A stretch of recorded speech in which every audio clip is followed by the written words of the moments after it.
Now, back when the Republicans were trying to pass their gigantic tax cuts for corporations and for wealthy individuals, they claimed that, hey guys, it's all going to work out okay because we're going to have jobs. It's going to be lots of jobs. They're going to create more jobs. There's going to be more pay. There's going to be more bonuses, etc. Now, it's almost been about a year since Trump's tax plan actually went into effect. So what's happening in the economy? Well, specifically manufacturing. Now, that's something that President Trump has said that he's very concerned about. Like, oh, I want to have more jobs in manufacturing. I want us to make more things again.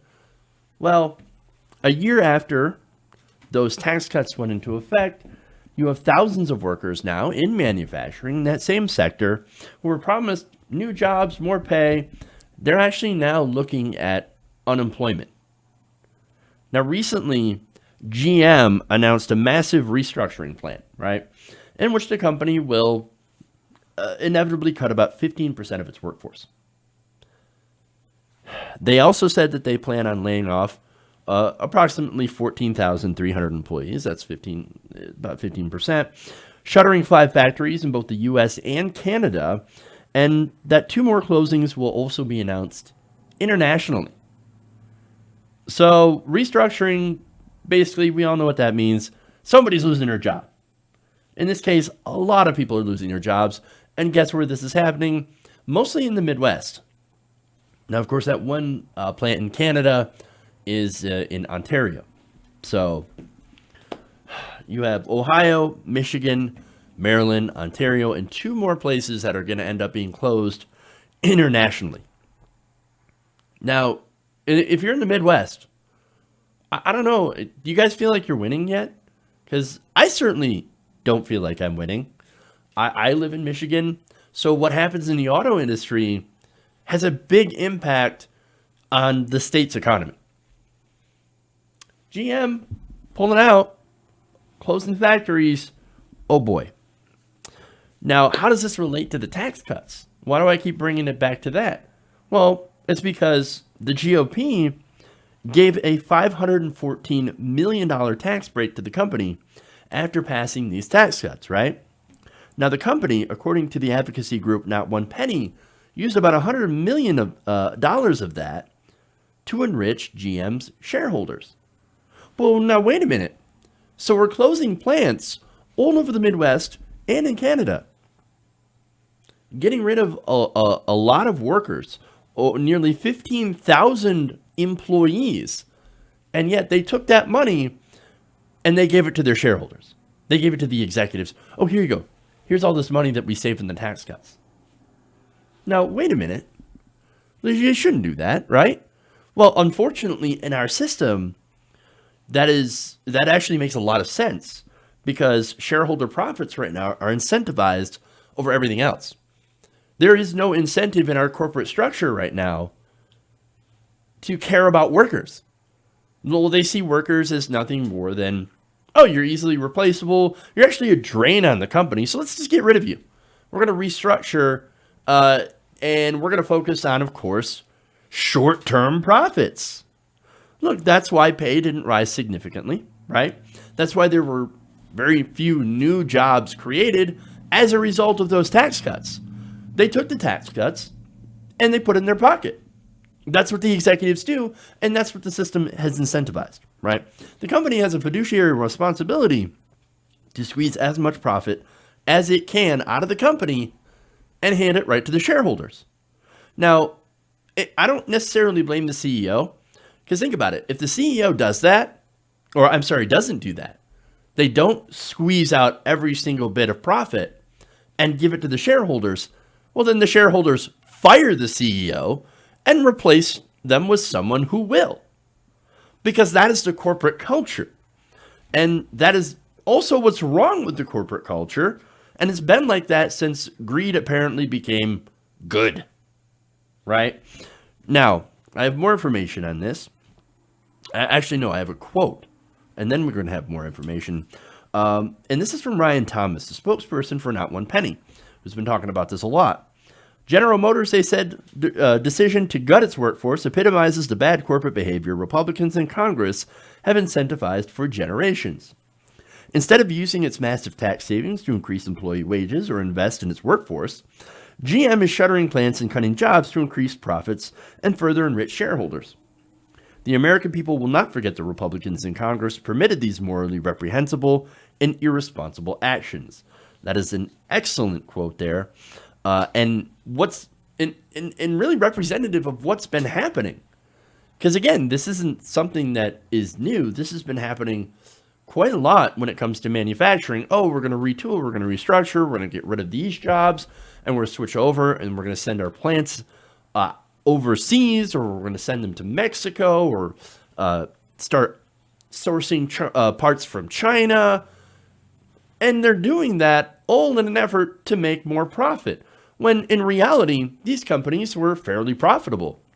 Now, what's also interesting is these same companies, by the way, when they weren't profitable, when they were facing certain disaster, who bailed them out? Well, it wasn't the shareholders that bailed them out. No, it was the United States government. It was you and me. It was us taxpayers. So GM is basically repaying what we did, saving their ass with letting go of a bunch of people, closing plants, and then moving production to Mexico. And on top of that, of course, not only on top of the bailouts, but they also received tax cuts to the tune of $500 million. Now, look, I'm not going to blame this solely on Trump, although there is a contributing factor related to Trump. You had the massive tariffs, right? And that's one thing that GM could point to and say, well, look, our profit margins, yes, are still pretty decent. We're still doing good as a company, but our profit margins aren't doing very well. And there's a couple of different reasons why they're saying that they are cutting down these. For one, bad sales, poor sales on some of these car models. And Americans wanting to go and buy more trucks and SUVs, but also the steel tariffs that have cost them a lot of money. Nonetheless, critics say that the company's huge profits and financial assistance from the government over the past several years should have left GM capable of keeping its workforce intact. And it's true. In addition to the financial windfall it enjoyed thanks to the GOP tax cuts, GM has been given a total of $50 billion in government funds of the past decade as the U.S. sought to bail out the company. Following that bailout, of course, the company did very well, and it actually is still doing very well, despite poor sales of certain cars. See, smaller cars are not doing so well in America, as I explained before, so they're switching production over to trucks. Now, as I'm going to say, go to a quote here from somebody who was in one of the cities, in one of the towns where there was a GM plant. The GM plant is going to close. Why they couldn't just substitute one production model for another? Well, I'm going to go to that, but first, I'm going to tell you how much the company's actually made. The company has earned, according to Not One Penny, $6 billion in the first 3 quarters of 2018. That's in revenue. CEO Mary Barra has received $22 million in compensation last year. That's nearly 300 times the average salary of the regular GM employee. So what they're doing is they're saying, look, we have to downsize and eliminate car lines and factories that aren't popular. Which means basically that translates over into, we're going to kill your job. We're going to kill your job. All while at the same time saying we have to give our executive $22 million in compensation for 1 year. But wait, couldn't you have used a lot of that money to actually save those jobs? Not only that, but of course they do massive stock buybacks, as did most of the companies that benefited from the Trump tax cuts. So don't tell us that you're a struggling company. No, get out of here. But the other part about that is, look, this is more proof that trickle-down economics doesn't work. If you give more tax cuts to the rich and corporations, but don't actually increase consumer demand for your products, then they're not going to create more jobs. Why would they? No, they're just going to continue to funnel money into the executives' pockets and the shareholders, because that's what they do. That's what any smart person would do in this market environment. So there is a problem with the market environment. Now, I'm not saying that GM shouldn't or can't restructure, and they can do whatever they want.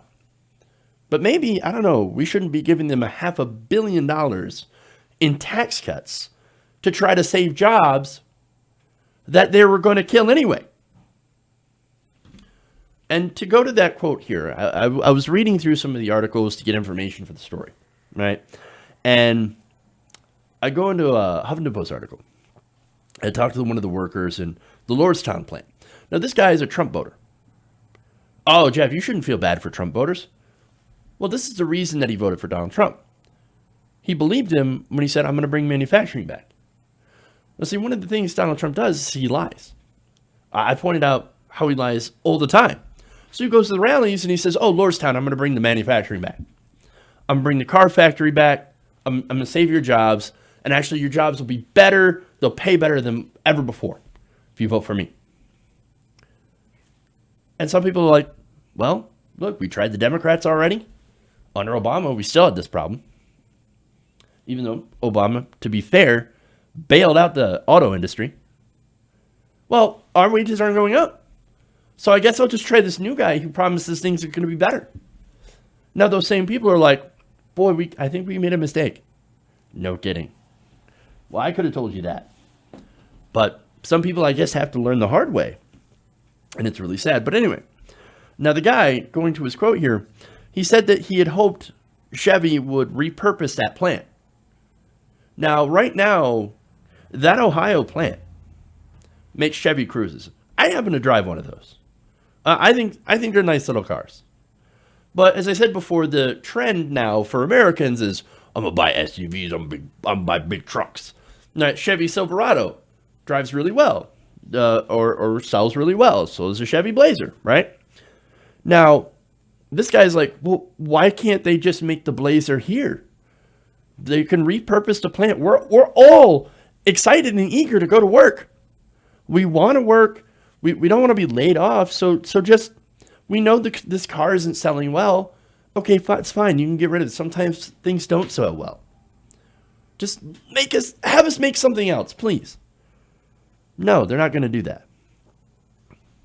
Instead, the company has announced that it would make the Blazer in Mexico. Why? Why would they do it in Mexico? Well, because it saves money.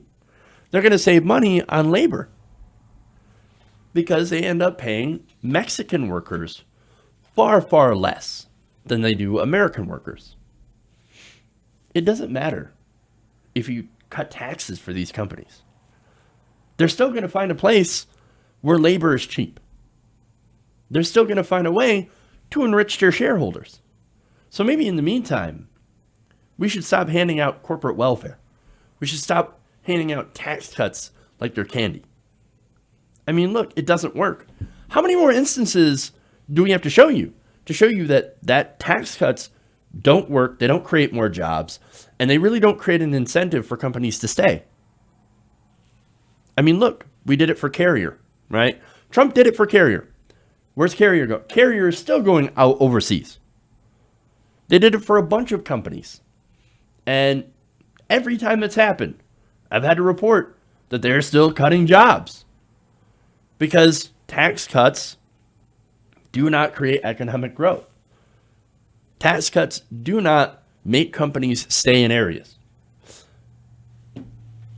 It just does not trickle down. It will never trickle down. You know what? Instead of giving corporate welfare, you know what we should do? We should take that money and invest it in education. We should invest it in healthcare. We should invest it in a Green New Deal or a job guarantee plan instead of giving rich CEOs more and more cash who will end up turning their backs on their workers anyway, because that's more profitable for the shareholders. It's more profitable for the company. We have a sick, sick corporate culture that incentivizes short-term profits over everything else, over long-term growth, over what's good for the community. There are no ethical corporations anymore, at least not the big ones. Google used to be, they used to have this slogan of do no evil. They're doing evil now. Amazon, you don't want to get me started on Amazon. These big companies should not get these giant tax cuts because of what they're doing. The corporate culture is broken, and I don't know how to fix it, but I do know that we should stop giving them our money. Hey guys, hopefully you enjoyed that free video. Now I'm going to have to ask you a favor. Between the demonetization and the YouTube algorithm messing around with view counts, etc., we're having a hard time adjusting to the new YouTube reality, which is where you guys come in. See, we have a Patreon, patreon.com/TYTNation, set up to help us rely on you guys, the viewers, instead of big corporate ads. Look, you know the show. You know I'm not in favor of big corporations anyway. So help us transition away from relying on the ad model to pay the bills and sign up to be a patron, patreon.com/TYTNation. That goes a long way to help us keep the lights on. And you guys will know that you're supporting independent progressive media.